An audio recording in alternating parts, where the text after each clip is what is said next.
6 మూరల పట్టుచీర ఓ చిన్న అగ్గిపెట్టెలో ఇమిడిపోయింది. కాదు ఇమిడిపోయేలా తయారు చేశాడు ఓ చేనేత కళాకారుడు. కరీంనగర్ జిల్లా సిరిసిల్లకు చెందిన విజయ్ అగ్గిపెట్టెలో పట్టుచీరను నేసి వేములవాడ శ్రీ రాజరాజేశ్వర అమ్మవారికి సమర్పించాడు.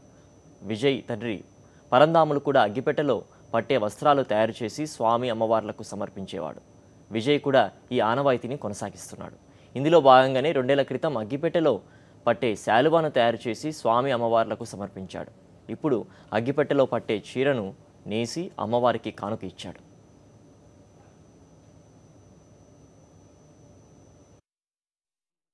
అగ్గిపెట్టెలో చీరనే కాకుండా చిన్న అగ్గిపెట్టెలో పట్టే శాలువాను తయారు చేయడం జరిగింది.